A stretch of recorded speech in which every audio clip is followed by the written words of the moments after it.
Next up, we have Spencer Small, who's a lecturer in Slavic languages and literatures at Yale University. Welcome, Spencer. Thank you, Carly.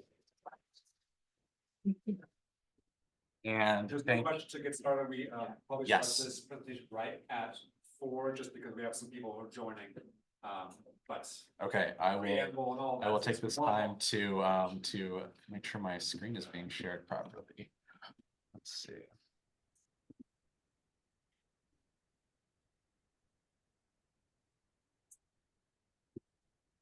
Okay, awesome. So I will jump into the preamble then, and bide my time until 4. So yeah, I just wanted to thank Carly for moderating, and to Ian as well, Ian McMillan, for all of your work and organizing this, and to everybody who's involved with REEESNe for organizing, advising, and contributing to our common mission here. Good. Okay, well, I'll get started then. Thank you again, everybody, for coming and for sharing all of this wonderful information, and for participating in these conversations. So I am going to be walking you all through the initial data analysis that I performed for the Northeast Language Student Retention in Russian, East European, and Eurasian Studies Program survey. Now, I just want to clarify that I am only one person in a larger team who's working on this. So I'm performing data analysis, but the principal investigator is Ian McMillan, who has done writing and outreach. Irina Duminina and Ekaterina Borvikova are both working as advisors and contributing to this project as well. So you know, their labor is just as, if not more important than mine. So thank you all. And Katerina, Katya, I know that you're on Zoom, so thank you. So this constellation of workers on this project also affects the kinds of responses that we were able to solicit for this survey at this particular time. And our main outreach was geared toward those who had studied Russian, and even more particular, those who had studied Russian at some point prior to attending, matriculating to college. So before I jump in with a little bit more about the survey itself, I just want to read the survey description. And the survey's description when respondents opened up the survey. This is a survey-based study that will examine former students' experiences and uses of language studies that they pursued through Russian, East European, and Eurasian studies programs in the northeastern US over the past 20 years. Though through anonymous online surveys, the study attempts to understand what has motivated students to begin the study of Russian and other Slavic East European languages, and for what reasons students may have discontinued their studies, and what has motivated students to continue their language study, particularly across educational milestones, such as college matriculation after high school, satisfying a university language requirement, etc. And the study gathered information on respondents' educational background, including years of matriculation, types of institutions attended, degrees earned, disciplines of study, including undergraduate majors and minors, their exposure to Slavic, East European, and Eurasian languages prior to attending college, and the continuation or discontinuation of REEES language study during college, including questions about motivation for studying language, which is one of the keys here, advising about language study, encounters with language being promoted at institutions of higher education, whether REEES language programs factored into the decision-making process of applying to or selecting a college, the number of REEES language courses taken during college, the number and types of non-language REEES courses taken during college, and study abroad. So we did not collect more specific demographic information, such as name, gender, institution names, that sort of thing, to keep this survey as anonymous as possible, but also trying to target specific information. During the rest of the presentation, I'm going to zoom in on a few of these questions and concerns that we're trying to gather data on in this survey, and specifically unpack some of the data related to the study of the Russian language. So just for reference, when I sort of froze the survey for my purposes, for my analysis, there were 88 respondents. 84.1% of those had indicated Russian is their language that they have had some study of or interaction with. But others included Ukrainian, Polish, Kazakh, Hungarian, Czech, Bulgarian, Bosnian, Croatian, Serbian, Montenegrin, Albanian. These were specifically identified in the survey as languages that respondents could indicate having studied, but there was also an option to write in a particular language. And so the write-in languages, we got one of each, by the way: Yiddish, Tajiki, Slovak, and Macedonian. The primary responses that I'm going to be focusing on today are those related to the following areas regarding the study of the Russian language. The study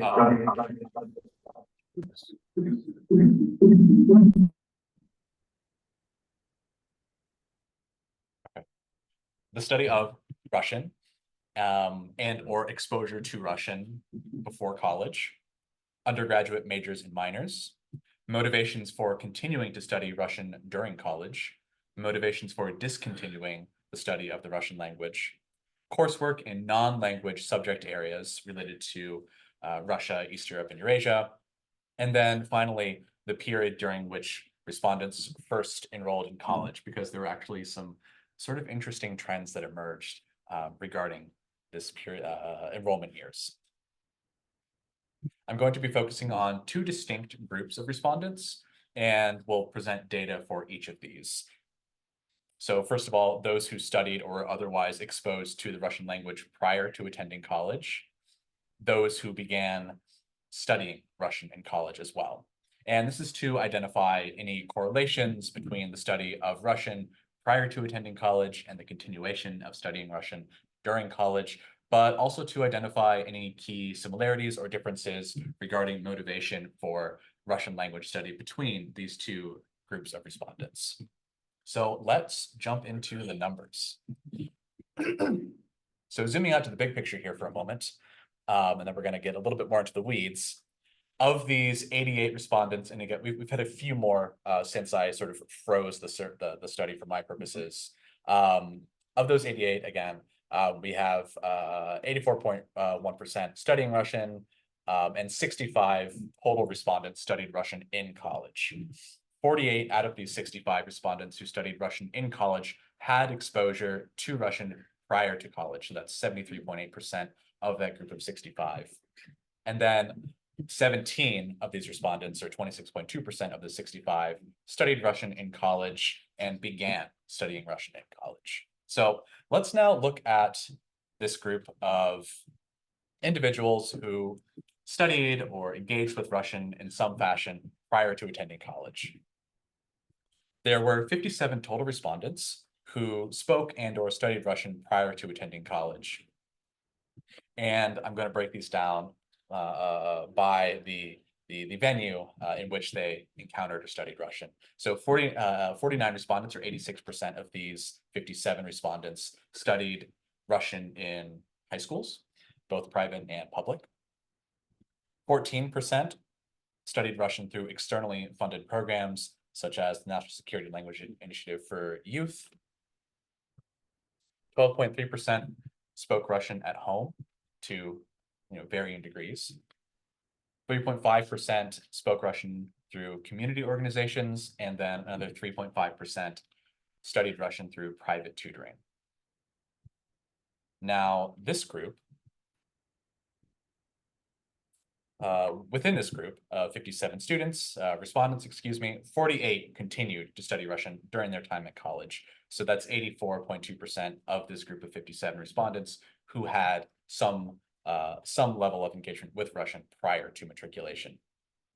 And of these 48 who went on to continue Russian during college, 8 would eventually discontinue studying Russian at some point during their college studies, while 9 of that group of 57 just did not continue Russian at all after matriculation. Of the 48 respondents who studied Russian in college, of this group of 57 pre-college Russian respondents, 13, or 27.1%, studied Russian for 1 to 2 semesters. 26, or 54.2%, studied Russian for 3 to 6 semesters. 10.4% or 5 respondents studied Russian for more than 6 semesters. 3 respondents did not specify the number of semesters. Most of these were respondents who had attended college prior to 1989, so they just couldn't remember. And then 1 respondent specifically indicated a single summer language program that they had attended. Of this group of 48 respondents who studied Russian in college, having had experience with Russian prior to college, 24 or 50% ended up either majoring, minoring, or concentrating in Russian or REEESnE during their collegiate studies. Now, let's dig into some of the primary reasons that emerged for motivating these respondents to continue studying Russian once they matriculated to college. So interestingly, 21 of this group of 48, so 43.8%, identified personal interest as a primary motivating factor for their continued study of Russian in college. And these include things such as love for the language of that was fostered during high school, connection to personal heritage. A few emphasized the importance of bilingualism. And 1 respondent actually indicated that their primary interest was Russian script. They were a calligraphist. So I think this is, it's an outlier for sure, but I think it does indicate some of the, the unexpected reasons why students might continue to study language. 8 respondents continued studying Russian because of major or minor requirements. 5 respondents, or 10.4% of this group of 48, continued studying Russian simply as a continuation of high school studies. 4 respondents, or 8.3%, indicated that this was in furtherance of career goals related to things such as PhD, doctoral studies, or careers in political science, international affairs. And then finally, this group of 7, 33.3%, indicated just sort of a variety of other reasons. Some of these include, the sort of the quality of departments offering Russian, that inspiration that can occur within these programs, college curriculum requirements, pure academic interest, and 1 respondent indicated that they just wanted to study abroad in a Russian-speaking country. Let's look at some reasons for respondents not choosing to discontinue studying Russian during college, or choosing to not study in the first place. So again, we have this group of 57 who studied or engaged with Russian prior to attending college. 12.3% of this 57 who were engaged with Russian before college simply said that other academic interests took precedence over Russian once they were matriculated. And a smaller group of this, so 4 of these respondents, specifically indicated the workload of Russian language courses as being simply too much to handle. And so they dropped because of that. Another 6 respondents stopped studying Russian, and this is, the most tragic group because their post-secondary institutions didn't offer Russian. There was no option. And a majority of these particular respondents indicated that they would have loved to have continued studying Russian had their institutions offered it. And the remaining 4 respondents of this who did not study or discontinued studying Russian in college identified several other reasons, including limited course offerings, lack of interest, dropping out of college, or departmental cuts. Now, among this group of 57 respondents who engaged with Russian or took Russian before college, 39 of them, or 68.4%, took non-language courses in REEESnE fields. And I want to zoom in on the 3 primary ones that emerged in this survey, those being literature, history, and politics. So this first set of courses, REEESnE literature courses, the wording in the survey was Russian or Slavic literature. Of this group of 39 people who took these non-language REES courses, 84.6% actually studied Russian or Slavic literature sometime during their college careers. 15 of these 33 took courses solely in English. 11 took courses solely in Russian, which I found very interesting. And then 7 of these 33 took both courses in literature in English and in Russian. Moving on to history courses in REES, 26 or 66.7% of these 33 respondents took REES history courses, including 19 just in English, 3 only in Russian, and then 4 taking history courses in English and Russian. And then for courses on politics in REES, 15 of the 39 or 38.5% pursued these courses, 9 of which were only in English, 4 of which studied only in Russian, and then 2 of these 15 studied REES politics in English and Russian. And interestingly, of the 6 respondents who were unable to continue studying the Russian language because of the lack of offerings, none of these respondents took courses in REES literature, history, or politics. So there's an interesting correlation there.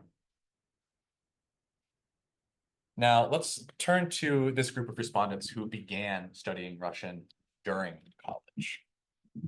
17 of these respondents, these initial 88 respondents, began studying Russian during college.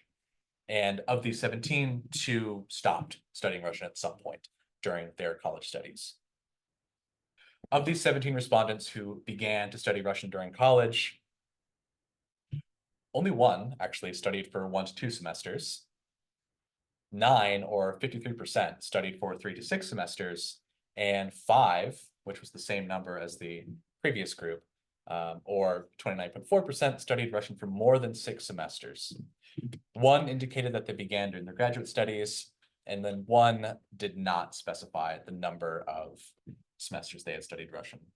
If we can just quickly compare these two pre-college Russian and then during college Russian groups, we can see that the number of semesters that these 2 groups spent studying Russian during college, there's this really interesting overlap where roughly a very similar proportion of respondents studied Russian for 3 to 6 semesters between these 2 groups, but we see a pretty significant difference actually between those who studied for more than 6 semesters among this group that began studying Russian during college. And likewise, those who only studied for 1 to 2 semesters, we see a much larger group of those who began studying Russian prior to college. However, I want to sort of temper that because we only have 1 respondent who indicated studying for 1 to 2 semesters in the second group here. And again, the sort of number of respondents for those who began studying Russian during college is much smaller. But either way, there are some interesting comparisons to be made here. So of this group of 17 respondents who began studying Russian during college, 11 of them identified Russian or REES as a major or a minor. So this is 64.7% of this group. 4 majors, compare this to 36.4%, compare this to 54.2% from the pre-college Russian group, and then 63.4 of these are minors, compared to the 33.3% from the pre-college Russian group.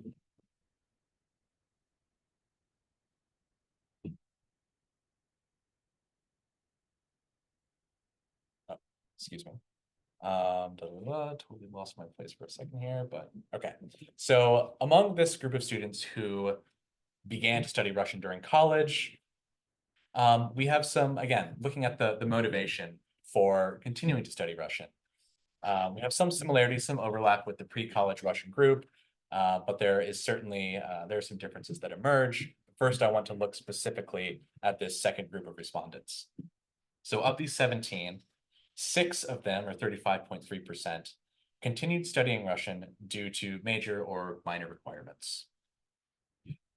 29.4%, or 5 respondents, identified personal interest as this primary motivating factor for continuing to study Russian.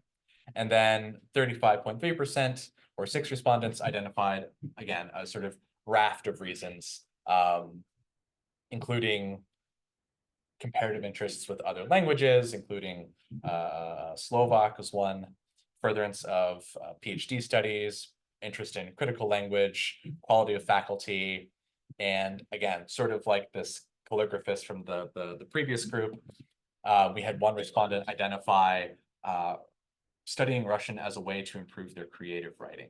So again, many motivations that we might not expect. Yeah. So we have these two respondents who identified discontinuing studying Russian at some point during their college studies from this group. Not a very large sample number, but I'll go through the reasons they gave very quickly here. So one respondent seemed to just have had a bad personal relationship with the instructional faculty, and said that other academic interests were taking precedence and this personal relationship just wasn't working. And then another one said that there was no exchange program, and because of this lack of an exchange program, they stopped taking Russian. But to quickly look at these comparatively, these two groups, looking at the motivations for continuing to study Russian, we see with the group who had experience with Russian prior to college, personal interest is really the sort of dominant motivator, compared to this group that began studying Russian during college. And I think that this is, I don't want to sort of suggest any causation, but it might be worth unpacking a little bit more some of the ways in which we as instructors can engage these two groups of students based on the interests that have emerged, at least in this survey. Among this group of respondents who began to study Russian during college, we see a pretty similarly high level, even higher level of respondents who are taking non-language courses in REES, literature, history, politics, 88.2% of them.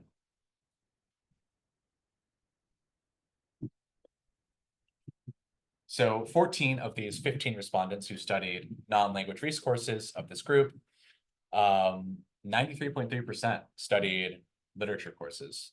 However, when we look at the instructional language of these courses, we do see a difference. So 64.3% of these respondents studied these literature courses only in English, and then 21.4% studied in English and Russian. Again, we can compare this to the approximately 50% of respondents from the pre-college Russian group who studied literature in Russian. 10 of these 15 respondents took REES history courses, or 66.7%. 80% of these were just in English, 20% were in English and Russian. We have closer numbers here compared to the previous group in terms of studying studying these topics in the target language, 26% with the pre-college Russian group. And then for politics, 7 of these 15 respondents indicated that they had taken courses in REES politics. 85.7% of these were just in English, and 14%, only one respondent indicated that they had studied politics in English and Russian. Again, compare this to 40%, approximately 40% of pre-college Russian respondents who had studied politics in Russian. Now, having looked at these two groups and shot out a lot of numbers, I want to end by pointing toward a pretty interesting comparison of the amount of language classes that are being taken, and breaking that down by matriculation here.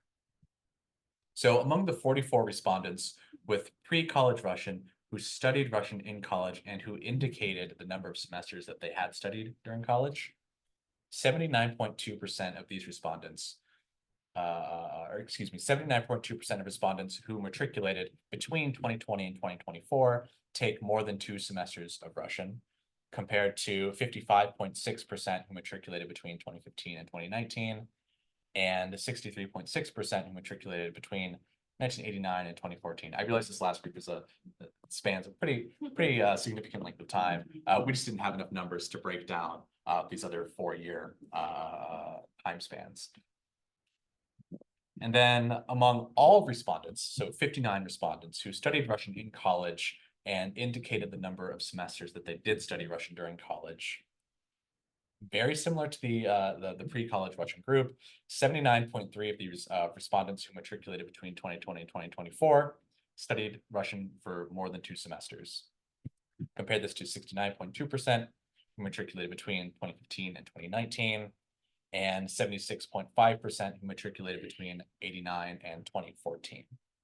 So looking at this comparison, particularly looking at this group who matriculated between 2020 and 2024, and those who matriculated between 2015 and 2019, we see almost a 10% jump in respondents who are continuing their study of Russian beyond 2 semesters, which I think is rather encouraging. And I wonder if instructors here of Russian have noticed a jump in enrollment. I'm seeing some heads shaking. But this is what the data is bearing out among the respondents that we've reached, at least. So, I'll end by saying that this is, the analysis is ongoing. There's more data to unpack. There are more configurations to identify and hone in on. And the plan is to continue working on this beyond this workshop. And so, because of the ongoing nature of this, this data very well may change in updates to this analysis. But during the Q&A and if there's interest during the larger discussion, I would be very interested in, as I'm sure Ian, Katya, and Irina would be, in hearing how this data comports with your experiences as educators, and also if there are any particular constellations of these different data points that you would be interested in seeing unpacked further. So I will stop there then, and I guess we jump over to Q&A. Thank you.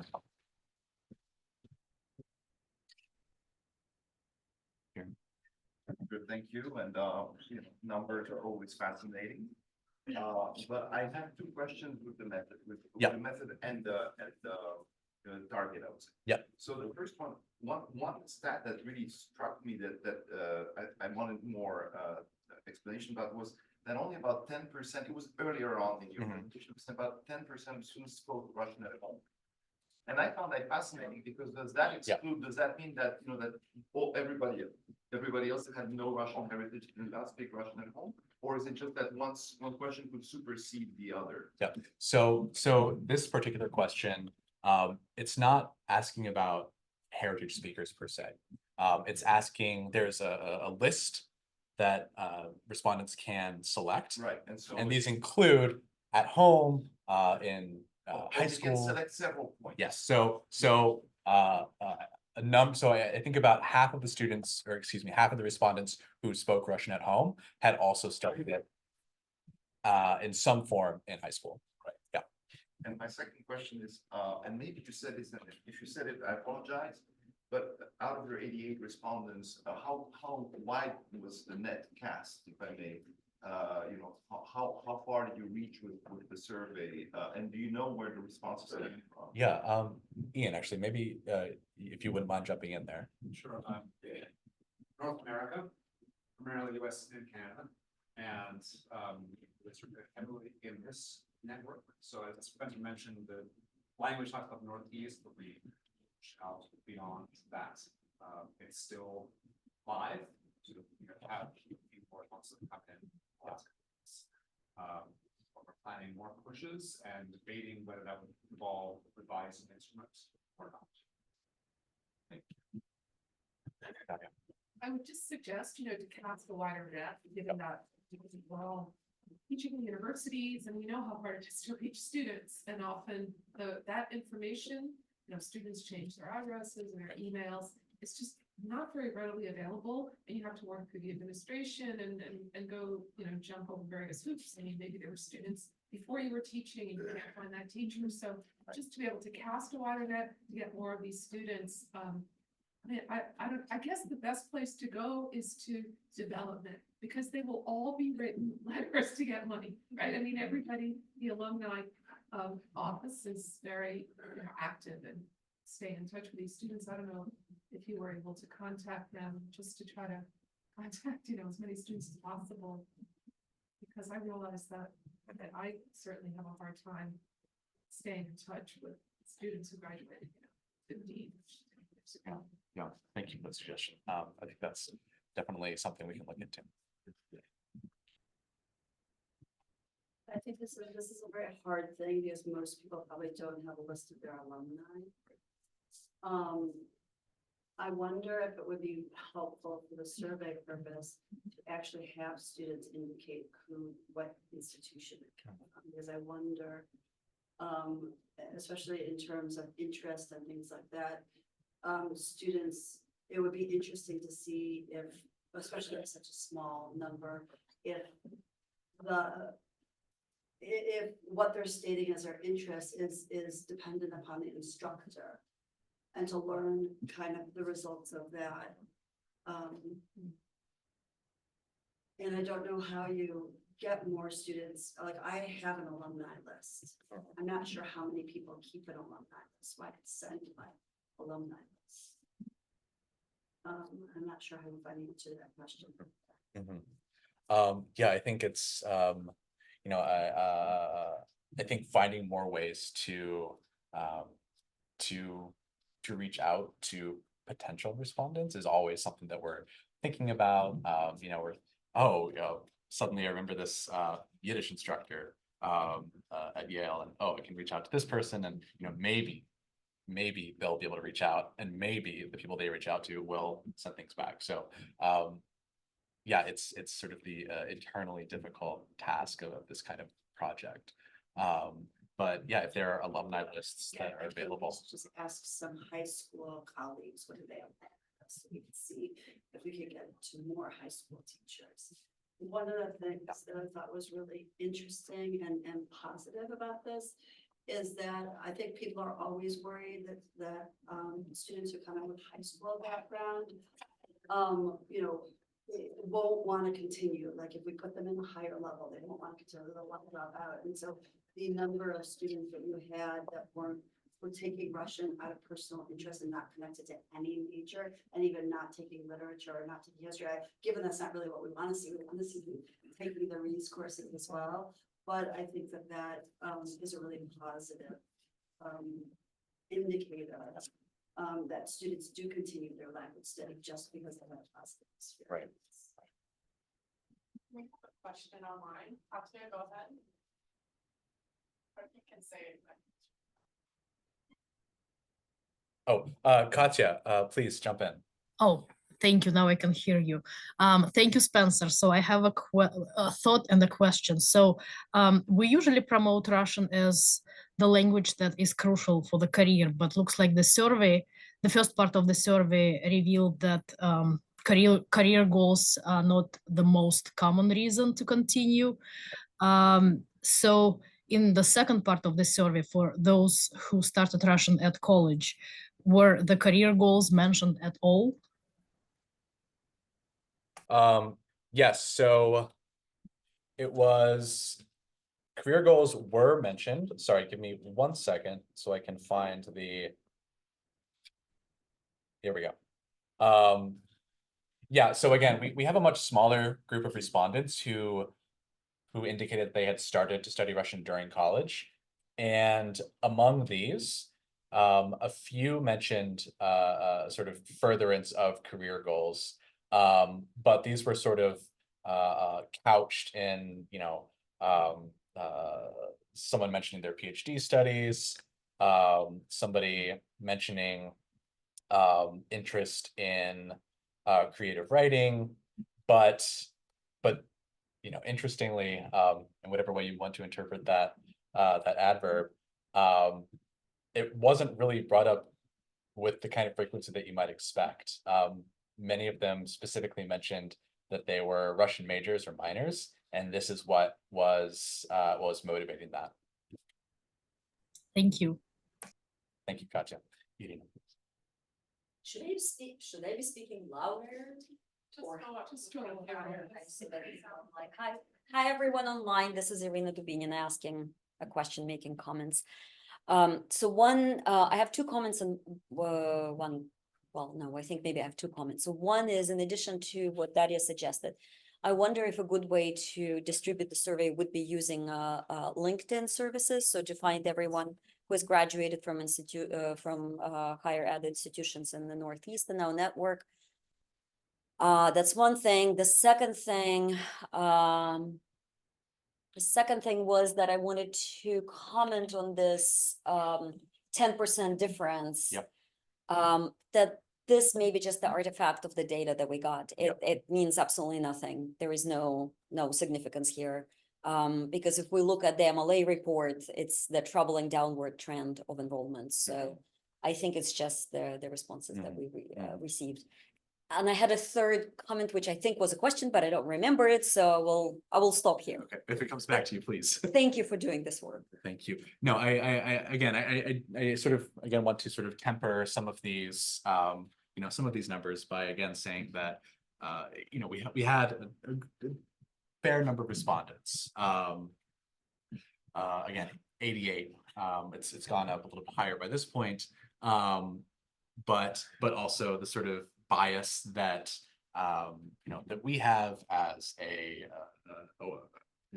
research group, the people who we are reaching out to distribute the survey, is targeting an audience that may not have the broadest reach at this point.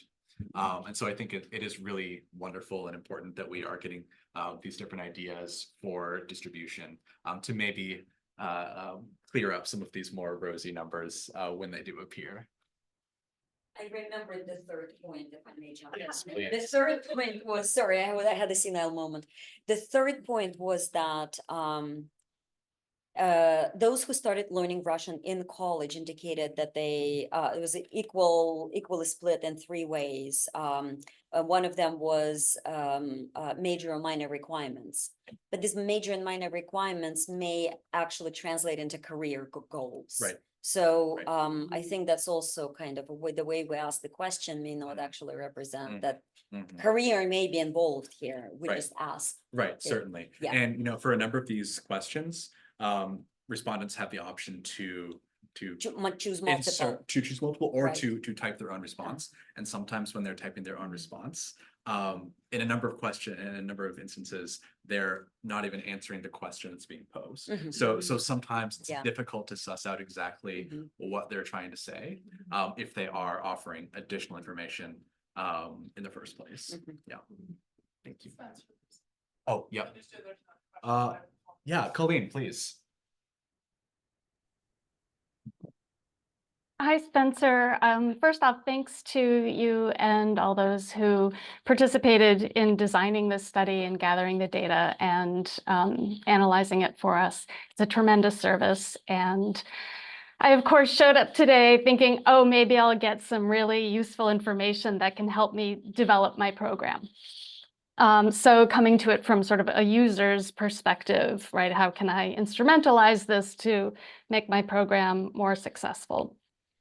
And I find it just a little disheartening that even if we think that all of the 35% of students in college who continue studying Russian do it for professional reasons, it's still shockingly low, and makes me feel like, there's really not much we can be doing to entice students into our classrooms. That said, my question actually, well, I have a few smaller questions. One is about the geographic region of your test, right? I understand that those running the study are in the Northeast, and that limiting the study to that region may just have been a matter of convenience, but I'm curious if there's been speculation about results differing based on geographic region. I'm curious if the study might in the future also address things like placement test results and how those impact students' decisions to continue studying in college.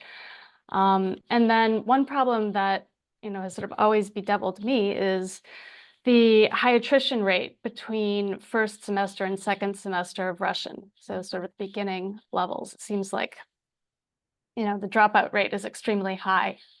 So if there might be some sort of focused attention on that weak link. Thanks. Thank you so much, Colleen, for these comments. Yeah, I think it's, as language instructors, we're all sort of constantly fighting with decreasing enrollment, even if the picture through this particular set of data may look a little more optimistic than it often is in reality.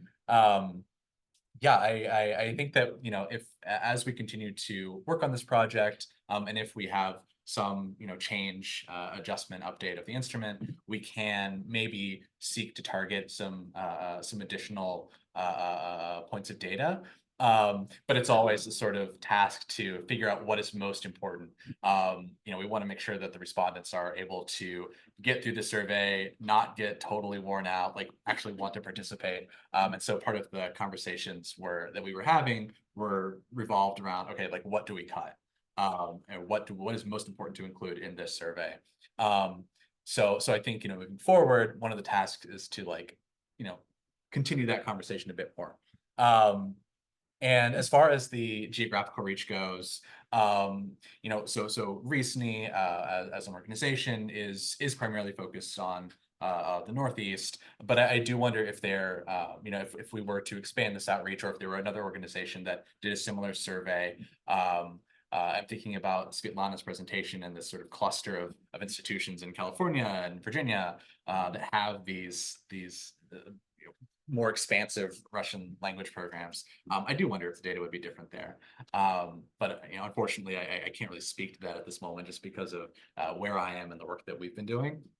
But I think these are really important questions that do need to be researched further. So thank you so much. Daria.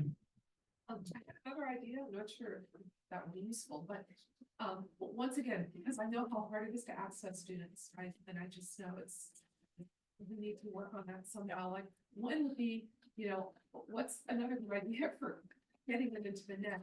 Maybe to change the survey a little bit so that it can target students whose emails we still have and who have they're at the end of their Russian program study, or maybe they had their 2 or 3 semesters and their graduation date is 2024, and to actually keep sending out these surveys like every year, every 2 years, to kind of bring those students in the net before they totally disappear. That might be helpful, because then we have their emails, we know how to contact them, and that might sort of open up the pool of students, because it is of course, there are many, many more students who in the Northeast have taken Russian. It's just a shame that you put all this really good work into it and you're not getting more students. So maybe that would help. Yeah, thank you. I think this is an excellent suggestion. Thank you. Can I just ask a client question? Are you just trying to get the same students respond multiple years in a row? Not the same students, but to try to time the release of the form to respondents, like when they are just kind of finished, but they're still here, we still have their emails, or so that we can just get a response from more students. This does include students who are currently at college. Okay. We could think about when the year the best responses back, end of the year or summer after. Maybe the summer after, because they still have, they're still identified, I think, at the universities. Maybe the summer after, like some of them have decided to do 4 years, some of them dropped out after 2 years, but you would just get maybe a more realistic figure, hopefully more hopeful and not less hopeful. But, Thank you. One approach that might be easier, and I had suggested that Shiraz update their survey this way, but this might be something, is to ask current high school teachers to give to their seniors before they leave what are your plans for continuing, like a very short thing, do you plan to continue Russian, if so, why, do you, or not, why? Because that is the group that you would be able to get a lot more responses from. And you're catching them at that moment where they're making a choice. Right. And, Yeah, thank you. This is also very interesting. I will note that I'm sorry, my eyes, just like these allergies are really getting to me. But there is a question in the survey. I didn't get into it with this particular presentation. There was a question asking respondents about any advising that they received prior to attending college. And another question asking if they had considered the presence of a Russian language program as being important to their decision in applying and then attending.